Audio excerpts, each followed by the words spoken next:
Hello and welcome to the Writers and Illustrators of the Future podcast. This is John Goodwin, your host. This podcast is dedicated to the aspiring writer and artist and will provide inspiration and tips from top professionals in the field. If you've been listening to this podcast or are new to it, I thank you very much. I would also appreciate if you took a moment and followed it on whatever platform you use to listen to your podcasts. I met this week's guest, Katherine Kurtz, at DragonCon 3 years ago, and shortly after began reading her books. I fell in love with the Deryni series, and soon after invited to become a judge for the Writers of the Future contest, which I'm very happy she accepted. Katherine sold her first novel, Deryni Rising, actually the first trilogy, The Chronicles of the Deryni, on her first submission attempt. That's like unheard of. She completed her second two novels, Deryni Checkmate and Hi Deryni, while completing her MA in medieval English history at UCLA and writing instructional materials for the Los Angeles Police Department.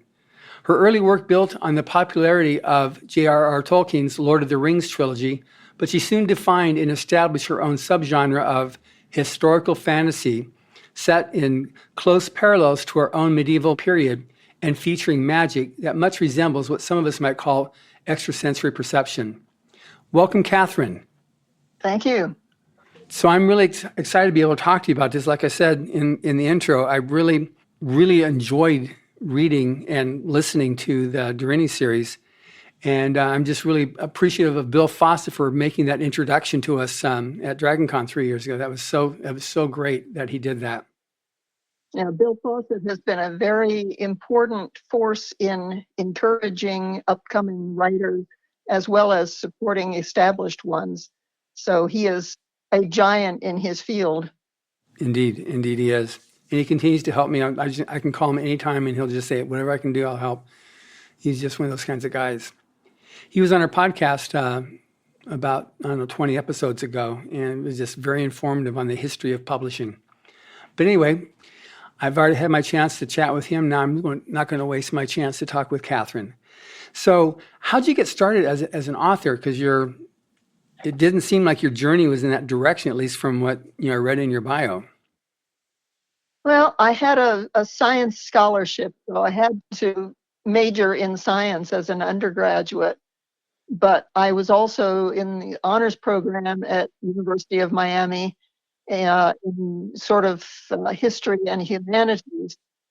And I did a lot of writing while I was doing that and really enjoyed writing. And I finished my BS in chemistry, and I went to medical school for a year and decided that I would rather write about medicine than practice it. So I quit and went back to graduate school, which I had several courses under my belt already at that point. And my first science fiction convention was the BayCon, the WorldCon in Berkeley, California, in 1968, I guess it was. And at that point, I had written a novella called Lords of Surrender, but it was the kernel of what became the Deryni universe. And I was talking to Stephen Whitfield at the convention. Some of you may recognize his name. He did some Star Trek material. He was a personal friend of Gene Roddenberry. And I told him about my idea, and he said, "Oh no," he said, "you should expand that into a novel. In fact, not just one, but a trilogy." And I said, "You've got to be kidding." And he said, "No," he said, "Betty and Ballantine are just starting the Ballantine Adult Fantasy series, and I think this would be perfect for them. And I'll get in touch with Betty and tell her to expect it." And I said, "You've got to be kidding. I haven't written one book, and you want me to write 3? And he said, "No problem. Here's what you do. A couple of sample chapters for the first book, and then a paragraph or so about the other 2. And just do it." So unlike many would-be authors who are overawed by what's happening, I went home and I did what he told me and got the stuff ready. And then I called him and I said, "Okay, Steve, I've got the package ready. Now, what do I do next? And he said, send it to Betty Ballantyne. And he gave me the address. And he said, and I will call her and tell her to expect it. So I screwed my courage to the sticking point and sent it off. And by golly, within like 2 weeks, I got a letter in the mail from Ballantyne Books. And I thought, oh, shit. And I was sure it was going to be a rejection. And I had a little penknife on my key ring because I was just getting ready to go out and do some shopping. It was a Saturday morning. And I managed to, in slitting the envelope, I managed to get under the fold of the letter. So I cut the top third of the letter off in my enthusiasm. And son of a gun, it was not only an acceptance, but it was an offer for 3 books and gave me the terms. And she said, how does this sound? And I gulp. So I tried to call my family to tell them the good news. Nobody was home. Tried my mother, tried my father, tried my sister. They were all off doing other things. So I went shopping and I was telling the sales clerks in where I was going, oh my God, because, when something like that happens, you have to tell somebody. Absolutely. I was in graduate school at part-time and had started working for LAPD. And it was a Saturday, and I didn't know that many people in LA. And so, like I said, I told the sales clerks, and then I settled down to the work of actually writing the books. And it was a joy. The first thing I bought with my first advance was a Selectric typewriter because I had done the original submissions on a manual and decided that was a fitting use for that first advance. And by the time I finished the first book and it was ready to come out in summer of 1970, and at that point I was going to the Worldcon in Heidelberg. And of course it was coming out right about then. So when I got to Heidelberg, nobody had read it yet. But at least, I was a pro. And the book was out there and people started reading it, and they haven't stopped, fortunately. So I feel very, very honored to be, at the beginning of that subgenre that sort of grew out of what was originally a dream. And the rest, as they say, is history. Indeed, they do. Now, on your writing itself, we've got this historical fantasy, but like when I read your book, it was like you start off in the direction of epic fantasy, then it took this turn towards historical fiction, and then wound up with historical fantasy. How'd you evolve that? Because that's fascinating. It's become, you read it and you're like, it's so easy to suspend any disbelief the way you're writing it, because it's just so matter of fact of this is what's going on. So, the historical fantasy, it's like, well, this is what went down. How'd you evolve that? Well, I had been trained as a historian at that point, and I had written a lot of essays and term papers on real history. And when I got to telling my stories, at first I was very, very strongly influenced by Tolkien, and I thought you had to have certain things in order for it to be fantasy. And so that's where that Stenrecht crawler came from. You notice it never appeared again. Mm-hmm. But stuff like that, and the rhyming spells and so on, that was what fantasy was supposed to be. And as I put it through the sieve of my historian's training, I realized, no, it doesn't have to be that way. And after that first book, it got more and more historical. And I was drawing on what I was studying in graduate school. And so that's the way it evolved. And then I got interested in other things as well. You've probably noticed that I have a keen interest in the Knights Templar. Absolutely. I was wondering how much actual history is involved in your books, because there's so much. That's what makes it easy to just suspend disbelief, because there's so many things like that in there. Oh, yeah. Well, the framework is the real history, and then you expand on the parts that nobody really knows for sure. And it could have been that way. Certainly Lammas Night was like that. I had this kernel of an idea about, that the witches of England had stopped invasion of Britain more than once by using magic. And I went and I talked to people who had worked magic during World War II to stop Hitler's invasion. And of course, he never invaded, and this might have been one of the reasons that he didn't. I mean, we don't know.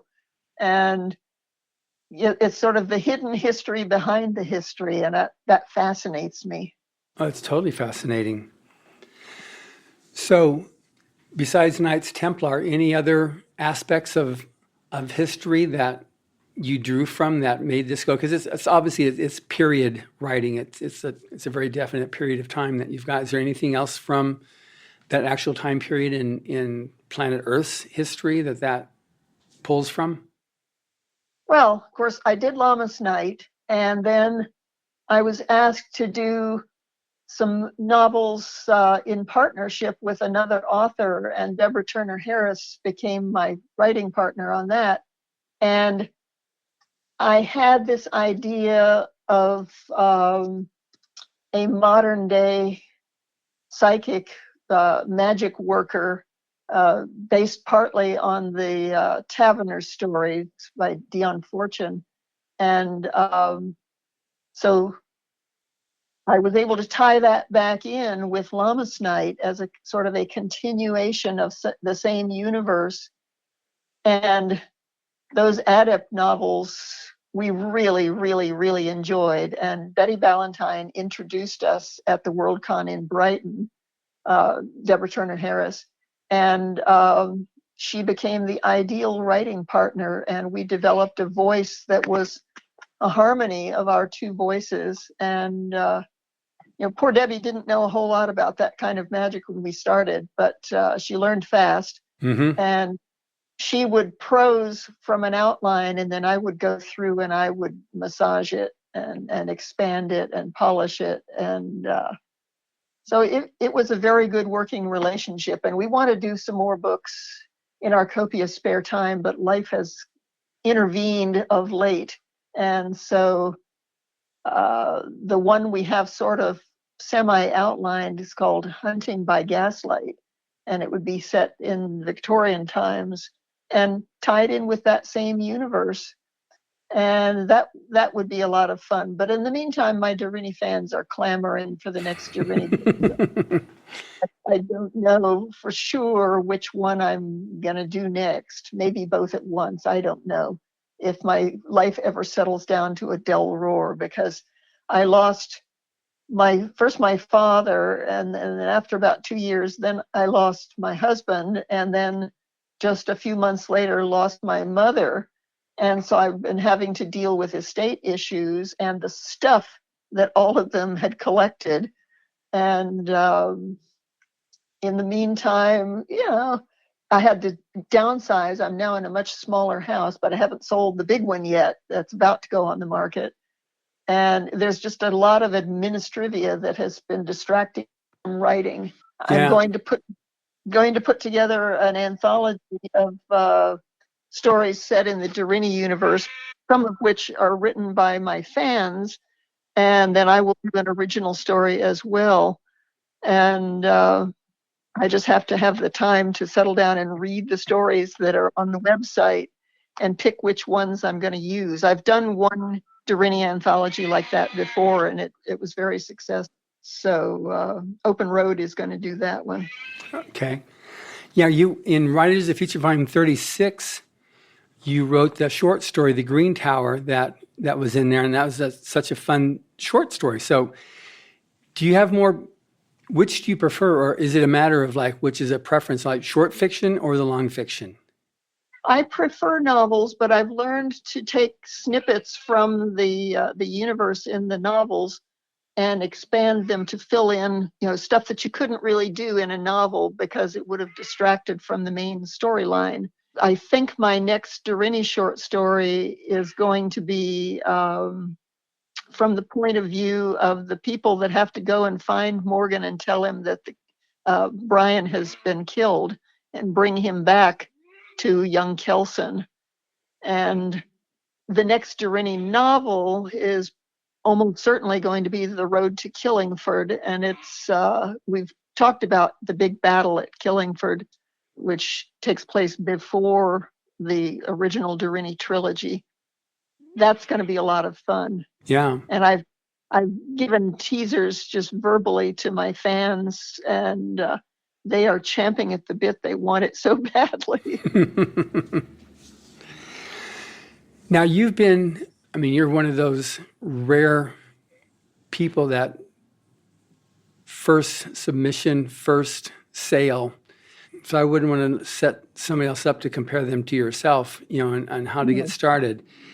But obviously, this is the Writers and Illustrators of the Future podcast. So it's bent on trying to provide tips and advice and some hard-won advice to the aspiring writer or artist. So as a writer then, that you able to, you went from 0 to 100 in nothing flat. So I want to make sure that we address the point of okay, so what was that learning curve that you had? Because a writer becomes a writer by writing. So yeah. So what was that curve for you? Well, it was a fairly seamless transition because I had been writing for some years at the point where I finally decided to do the submission and see if I could actually make it work. In the beginning, it never crossed my mind that I would actually get to the point where I could make a living just on my writing. But of course, that was the great dream in the back of any aspiring author's mind. Mm-hmm. And the publishing industry is so different now from what it was 50 years ago that in a way, I don't feel qualified to advise aspiring authors on the process of getting bought. But I can certainly advise that the best way to hone your skills as a writer is to write and to read and to write some more and be prepared to throw out half of what you write or more, and be aware of what's going on around you. You get ideas. Yeah, people watching is a great pastime and very, very useful. And beyond that, I don't know what to tell you. Okay, that's fine. I've got other questions that will definitely pull out things I think which will be of assistance to the audience that's listening. So, you said you'd be prepared to throw away a bunch of stuff. So, because we've got, I've heard sometimes people say, well, I've submitted to the contest and I wasn't even a finalist, so I don't have it, And so we've had some people that have entered, over 40 times before finally winning, or a lot of times someone keeps on entering the contest and they will pro out. They'll do like what you did. They'll sell a book, and at that point they're no longer qualified for the contest. But how much of the Deryni did you actually? How much of what you write stayed in the books, and how much of it was just scuttled? Well, keep in mind that in those days it was all done on a typewriter and little slips of paper and writing around in the margins of hard copy. And you tend to save the bits that you don't end up using. And so I have a lot of stuff in my files that was good, but not for that point in what I was writing. And so occasionally I go back through some of that stuff. So nothing that you write is ever totally lost. Writing on a computer is a little different because when you edit on the fly on the computer, as it were, stuff does go away. And my cat is joining in on the discussion here. Yes, I can hear your cat, yes. That's Gus. He's a big orange and white cat, and he's the most talkative cat I have ever had. Okay, well, he's definitely there with you. Yeah. I tend to...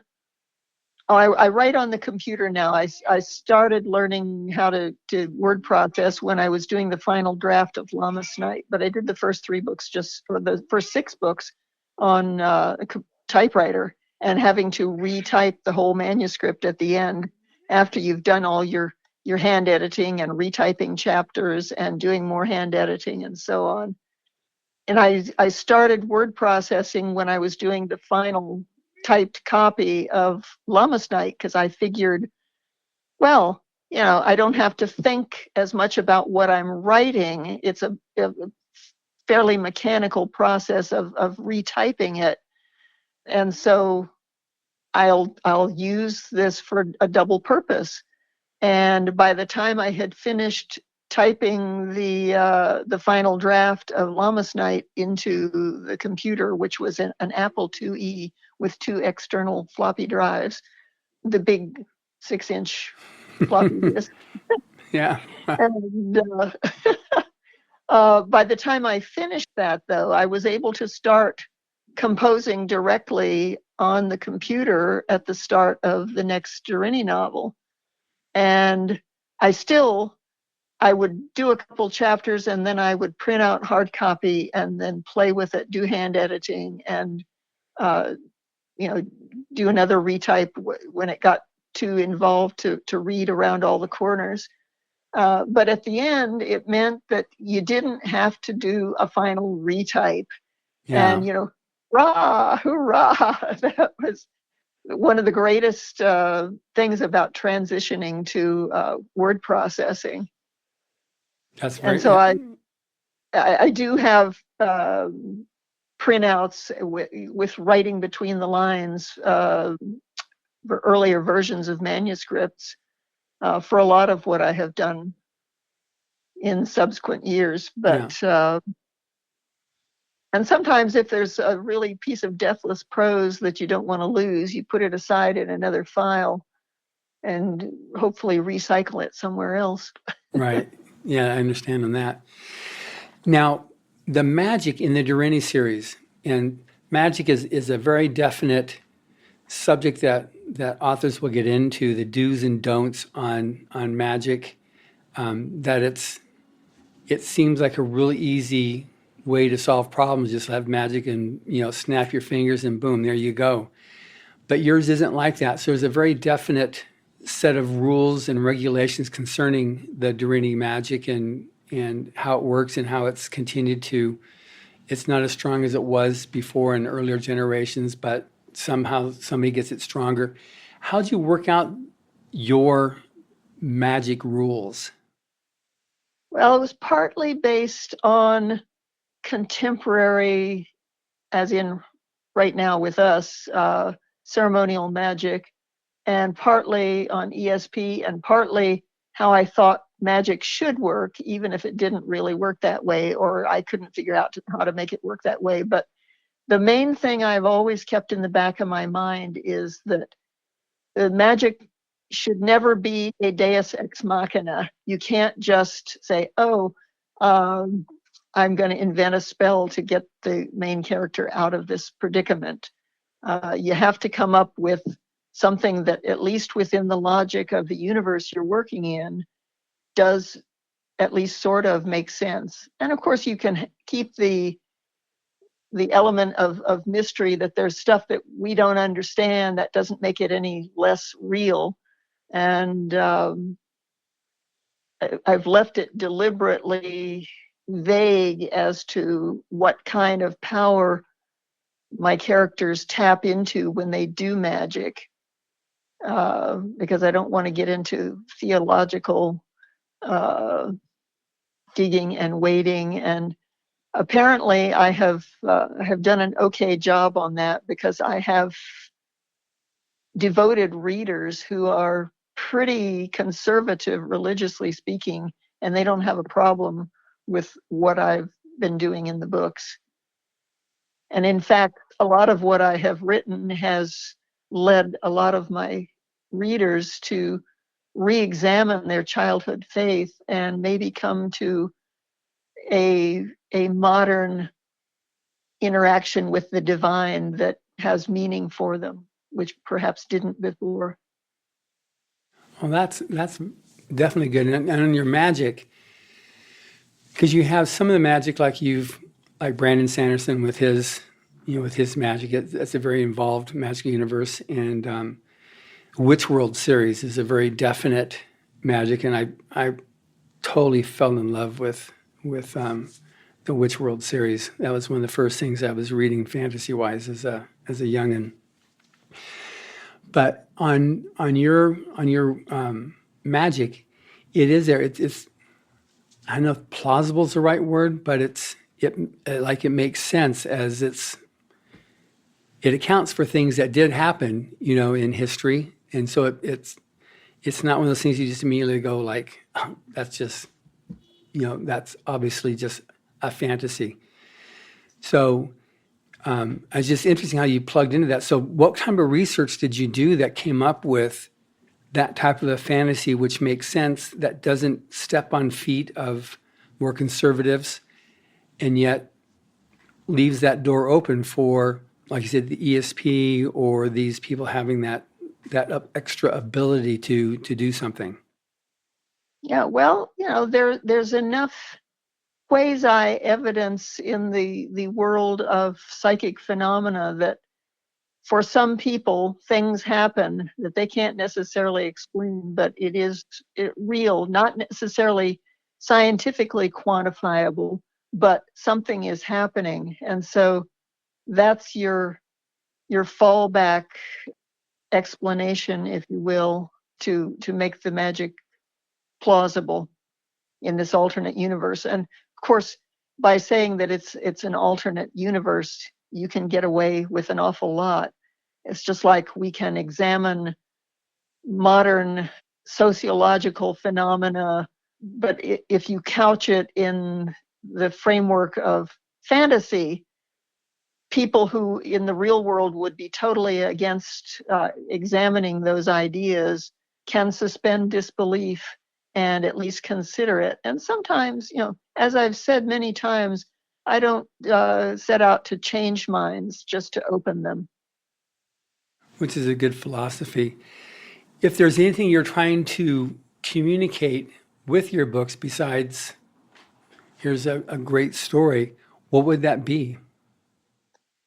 That being different is not necessarily a bad thing, and it doesn't really cost most people anything to allow other people to be different. Mm-hmm. And tolerance. Certainly, in the back of my mind, the Deryni have been sort of not exactly a surrogate for Jewish persecution, but there certainly are similarities. And the Jews, like the Deryni, have been very successful. They tend to be intellectually plugged in and competent at what they do. And people will always resent people that can do that. And of course, with the Deryni, they've got magic, so that makes it even worse. Yeah, for sure. I'm just curious, since now part of your current life's journey, you spent 20 years in Ireland? Yes. How much 21. 21 years. So how much did that affect you? Because Ireland is a very, to me, it's very beautiful. I learned various bits about it from spending so much time with Anne McCaffrey talking about it.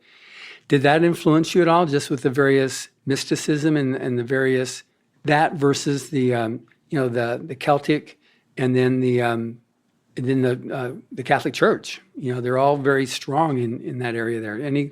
Any effect that had on you? Well, you learn very quickly to not be too vocal in your opinions on religious matters, because it is primarily a Roman Catholic country. Mm-hmm. And if you're not Roman, even if you're a fairly high church Christian of some other flavor, they tolerate you, but you're never really one of them. Right. But certainly the lore was very fascinating, and just living in that milieu for the 21 years. And of course, Anne McCaffrey was right down the road, and so I used to stop in and have tea with her every couple of months. And ride her horses? Never rode her horses, but did visit them, and we used to swim in her pool. And when she was having increasing health issues toward the end of her life, I would make a point to stop down there just to lift her spirits and encourage her to get back to her writing, which she did to a certain extent. Mm-hmm. And of course, she passed the baton to her daughter and to her son, and they have continued in the Dragon Riders milieu. But my big Irish adventure was the St. Patrick's Gargoyle Project. And I got to really, someone described that book to me as Catherine at play. And I had a good time writing it. Scott and I would drive around Dublin in the evening with the sunroof open on my little Honda and looking for gargoyles. And I was able to tie it in with the Templars again. Those Templars, the pesky Templars, keep showing up all over the place in so much of what I have written. And I think it came out to be a pretty good story.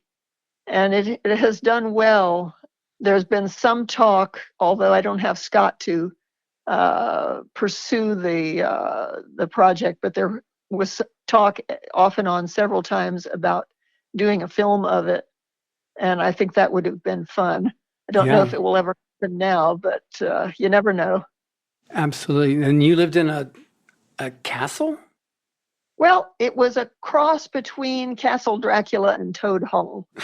It was a Gothic revival house that looked a whole lot like a castle, and it had at least 2 resident ghosts, and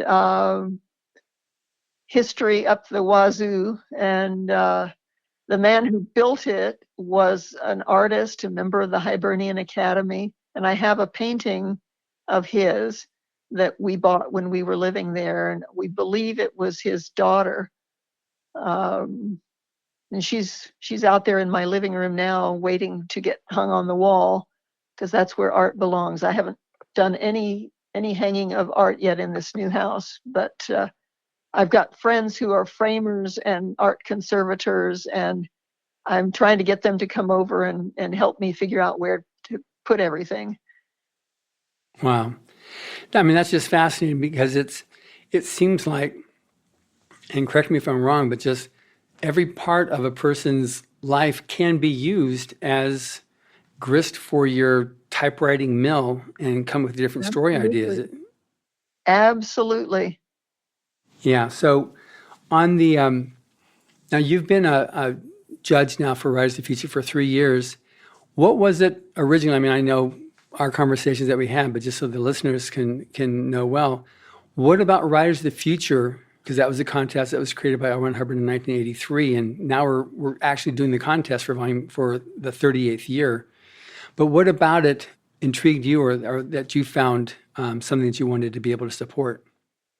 Well, I've always tried to encourage up-and-coming writers, and I've been regularly doing Sunday evening chat with fans on my website, which is ramothcastle.com. And ordinarily we chat at 7 unless something comes up. But on the first Sunday of the month, we've been doing Zoom sessions, and we start those at 4 because we do have some fans in the UK, and it would get awfully late if we didn't start until 7. So we moved it up on the Zoom Sundays, and we talk about the books, and we talk about other things that they're interested in characters, and they ask questions. And there's a lot of talk about cats, because most of us are cat fans. Mm-hmm. And there are some costumers, and it's a lovely group of people. And I have been chatting on Sunday nights. Started when I was still in Ireland. So it's been going for a while, probably close to 15 years. Yeah. So with the, just to quickly return back then to this Writers of the Future, now you've been judging, and so when you get the stories, the quarter, and then you also have the grand prize judging, anything that you've noticed about the stories, because it's the only contest that exists out there, which is strictly for amateur, that they then there's no pre-qualification. You have to be this or that. It's just strictly, speculative fiction and amateur. But anything that fits in it, there's not like, okay, this book is on this type of story. It's all across the boards. Any comments about that? Well, I have found it very interesting, the broad scope of the kinds of stories that these young aspiring writers are coming up with.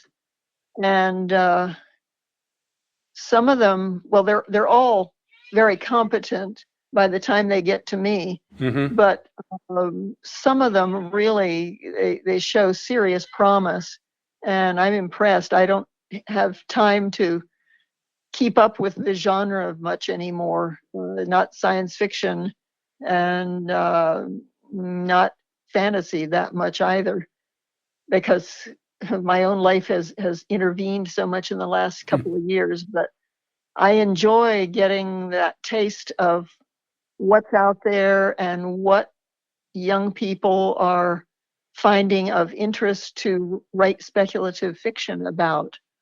Right. And one thing that's interesting too, you mentioned young people, because all you ever see is a story and a number. You have no idea who it is. That's true. I have no idea, no way of knowing how old they actually are, but they're young in experience. Yeah, there we go. Okay, we'll qualify like that, because we've had winners up into their mid-60s. Oh, very good. Yeah, they're looking for, they've always wanted to be a writer.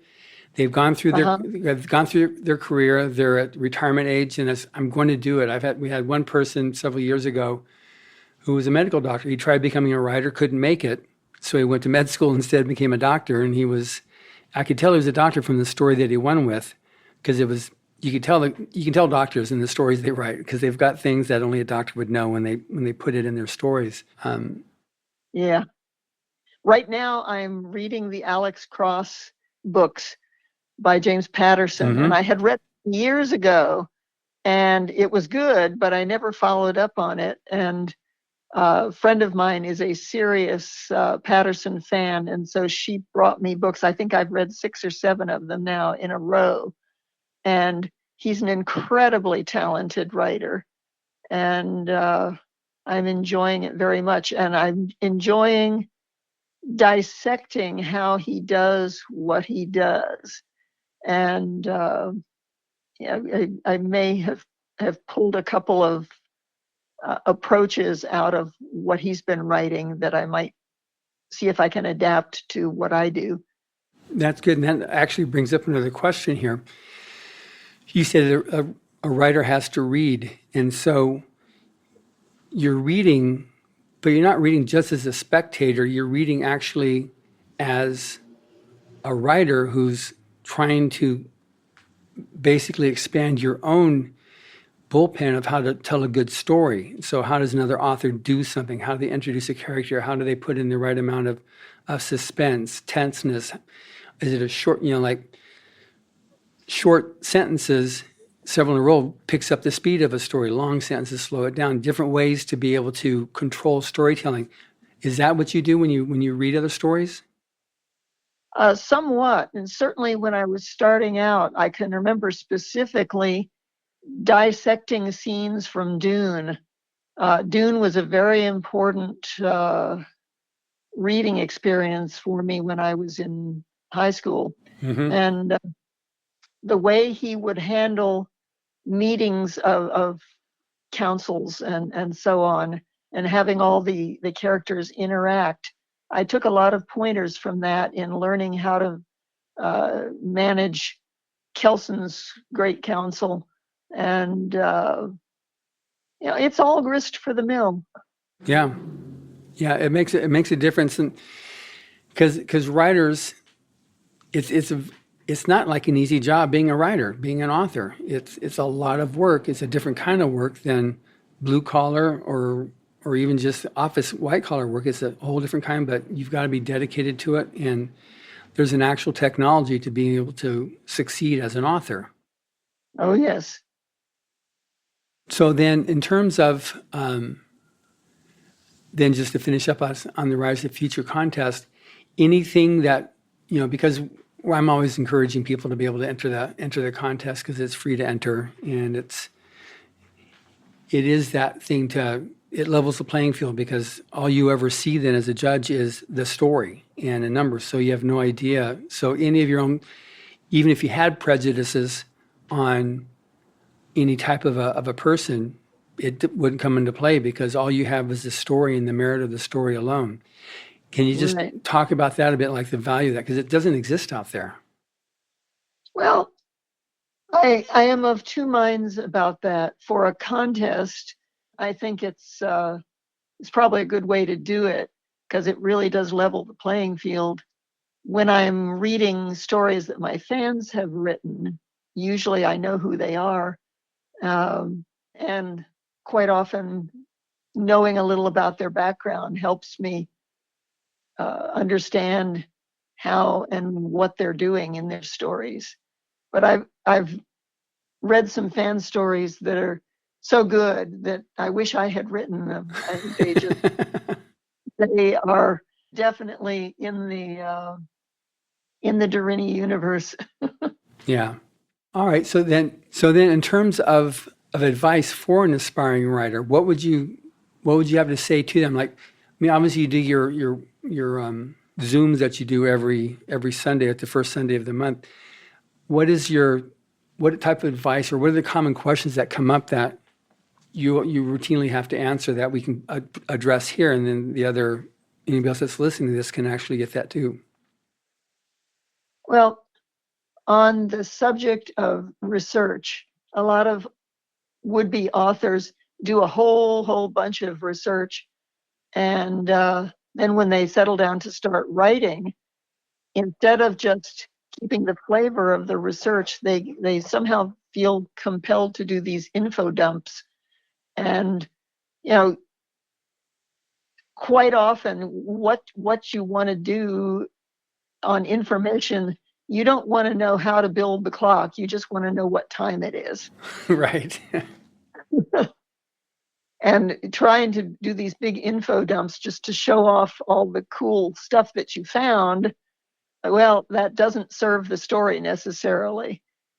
There are mechanisms for instructing by the way characters interact, but for the most part, you're not going to use the vast majority of what you turn up in your research. That's a good point. That's a very good point. Yeah, because nobody's interested in saying, oh, yeah, this guy knows a lot about this. They just want to get the flavor of it. And if you actually really understand it, you can really communicate it with a terseness that really communicates that whatever it is. So that's a good point. Any of the points that get routinely asked. This is the Katherine Kurtz Dragon Con panel 101 that we're doing here. Well, when they ask me, how I got into it, the way I got into it doesn't apply anymore because you couldn't do the same thing today that I did 50 years ago. Like I said earlier, it's a totally different market and marketing process.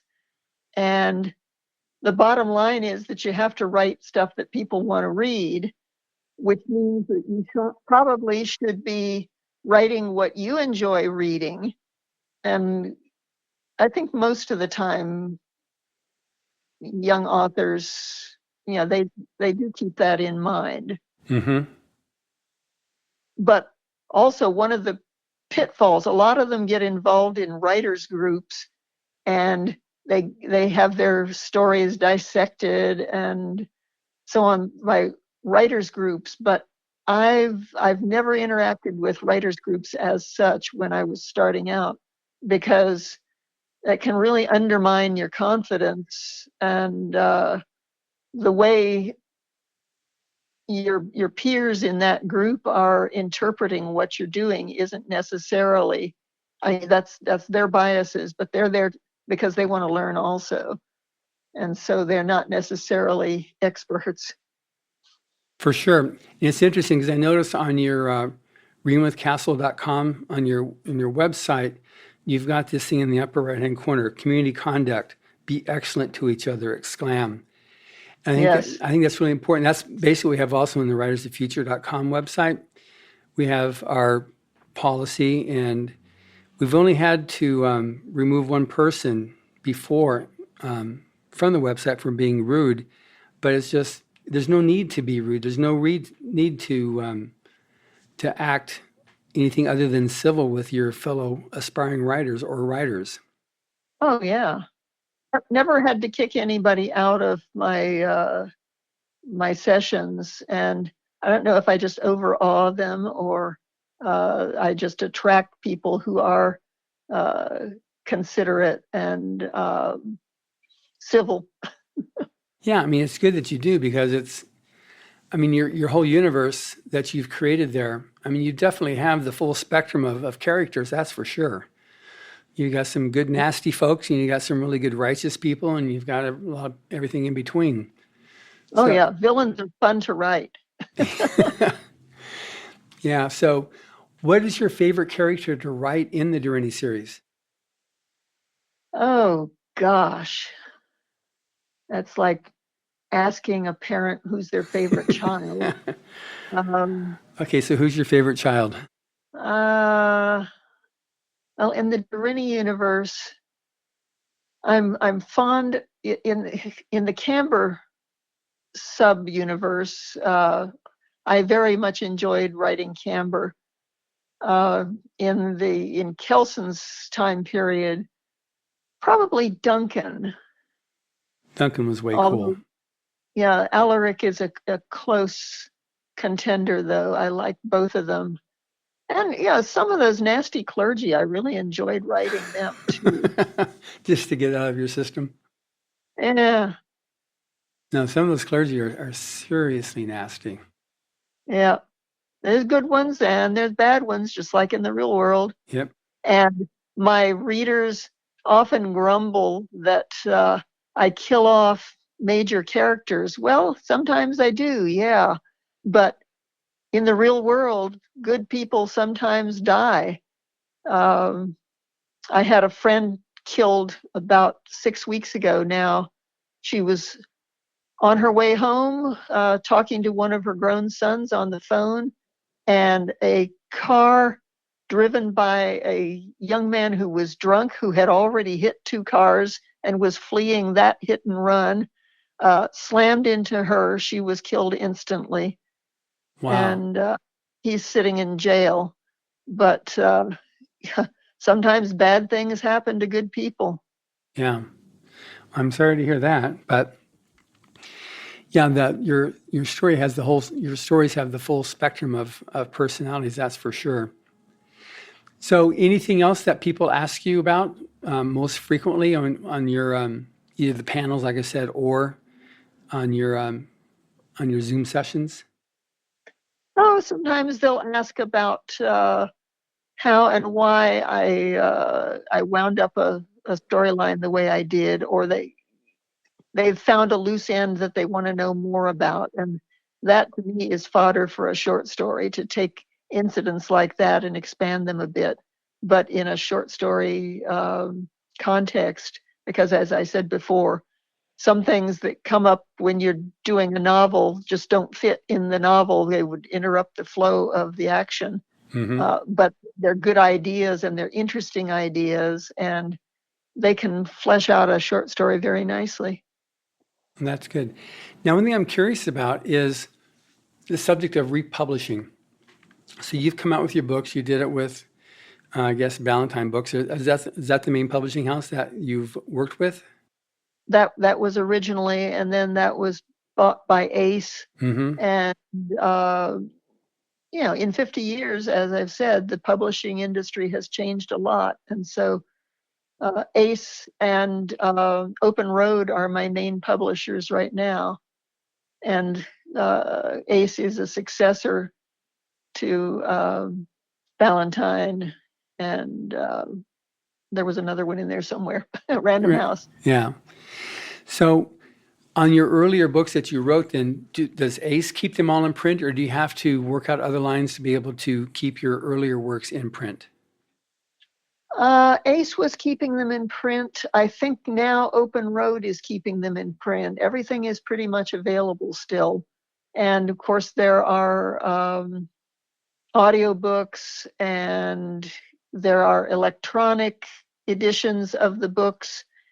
And it's all out there. Technology has served writers very well in most respects. Mm-hmm. Yeah, because some authors, they've got their earlier books go out of print, so they have to work out other lines to get them reprinted, and that's how, like, Kevin Anderson set up WordFire Press to be able to handle earlier out of print books from big name authors that just they weren't carried anymore from the publishing houses. Sometimes the authors have deceased, and it's the estate that's dealing with it.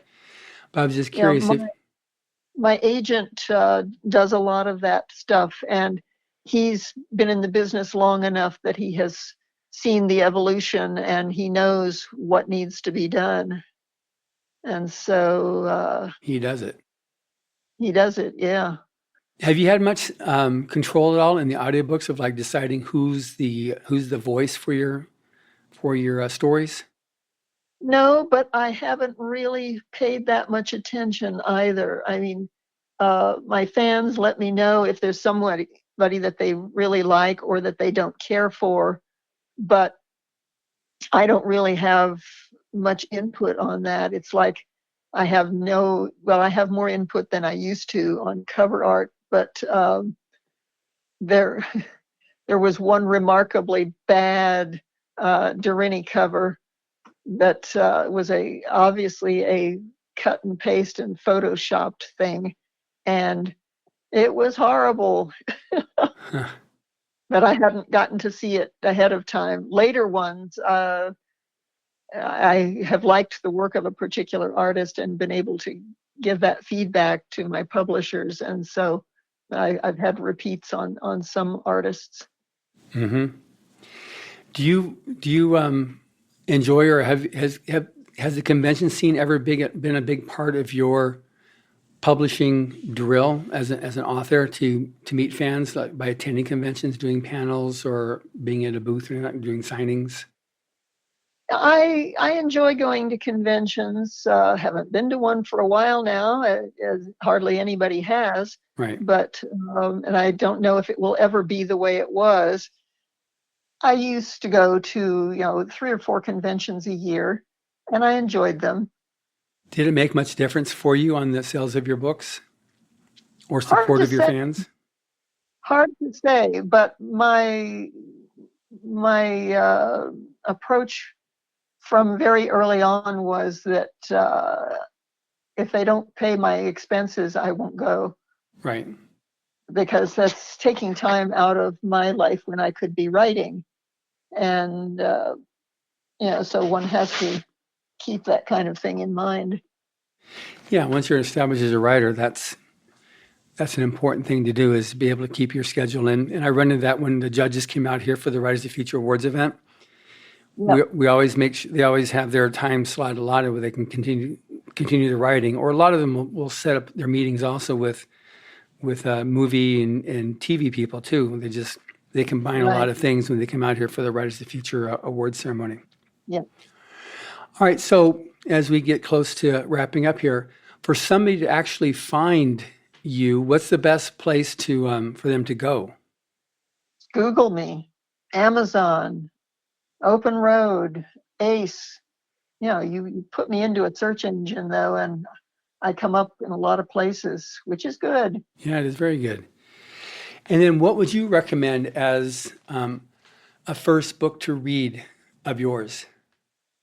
I usually say if you're interested in the historical fantasy genre, start with the first book, Deryni Rising, and read them in the order I wrote them, not in the order that they that they fall in the chronology. If they're interested more in modern history, Lammas Night is a World War II thriller. The 2 Templar novels are Scottish Independence, Wars for Independence. St. Patrick's Gargoyle is contemporary urban fantasy. 2 Crowns for America, set during the War for Independence. And that's got a strong Masonic flavor to it, because the Freemasons were very actively involved in the birth of this nation. A lot just depends on the primary interests of the reader. I even did a science fiction one, Legacy of Lair. So if one is more slanted towards science fiction, that's a good one to start with. You got something for everybody. Yeah. Well, thank you very much. It's been great having this interview with you. I very much appreciate your taking the time for this. And thank you for listening. Subscribe to the Writers and Illustrators of the Future podcast, wherever you get your podcasts. We have also been syndicated on the United Public Radio Network, where you can find these podcasts as well by just typing in Writers of the Future. Again, I highly recommend you read the Writers of the Future series. These are, after all, who our judges, including Katherine Kurtz, have selected as the best of the best new writers and artists. They can be found at writersofthefuture.com, at Amazon, or wherever you get your books.